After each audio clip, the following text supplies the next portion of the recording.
Hello friends, welcome to my channel. ఇంకా ధాన్యలక్ష్మి అయితే అందరితో ఇలా అంటూ ఉంటుంది, నేను కళ్యాణ్కి మళ్ళీ పెళ్లి చేయాలనుకుంటున్నాను అంటుంది. ఆ మాట విన్న ప్రకాశం అయితే ధనలక్ష్మి దగ్గరికి వచ్చి, ఇంతసేపు నేను నీతోటే ఉన్నాను కదా, నాకు ఒక మాట చెప్పలేదేంటి అని అడుగుతాడు. అందరికీ ఒకేసారి చెప్దామని చెప్పలేదు అని ధాన్యలక్ష్మి అంటుంది. అందరికీ ఒకేసారి చెప్పాలనుకున్నావా లేదా అనామికలాగా మొగుడిని లెక్క చేయట్లేదా? నాకు ఒక మాట చెప్పాలి కదా, వాడు ఇప్పటికే మనసు విరిగిపోయి ఉన్నాడు, బాధలో ఉన్నాడు. వాడి పెళ్లి గురించి మనిద్దరం కలిసి నిర్ణయం తీసుకుని అప్పుడు అందరికీ చెప్పాలి అని ప్రకాశం అంటాడు. నేను తీసుకుంది మంచి నిర్ణయమే కదండి, ఎందుకు ఇంకా వాడిని అడగాలి, ఎందుకు ఆగాలి నేను అని ధాన్యలక్ష్మి అంటుంది. ఇంతలో రుద్రాన్ని కలగజేసుకుని, వదిన చెప్తుంది మంచి నిర్ణయమే కదన్నయ్య అంటుంది.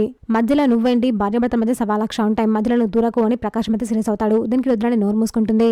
ఇంతలో ఇంద్రదేవి వచ్చి, ఏంటి ధాన్యలక్ష్మి, ప్రకాశంకి నువ్వు ఒక్క మాట కూడా చెప్పలేదా? అయినా వాడికి విడాకులు వచ్చి 2 రోజులే అవుతుంది, అసలే వాడు బాధలో ఉన్నాడు, మళ్ళీ పెళ్లి అంటే ఎలా? పైగా విడాకులు 2 రోజులకే పెళ్లి చేస్తే అందరూ ఏమనుకుంటారు? రెండో పెళ్లి చేయడం కోసం మొదటి భార్యకు విడాకులు ఇచ్చాడు అనుకోరా, నలుగురు 4 రకాలుగా అనుకుంటారు అని ఇంద్రదేవి అయితే అంటూ ఉంటుంది. చూసాక ఫ్రెండ్స్, మరి ఏం జరగబోతుందో. ఇలాంటి జెన్యూన్ అప్డేట్స్ కోసం మా వీడియోకి లైక్ చేసి ఛానల్ సబ్స్క్రైబ్ చేసుకోండి.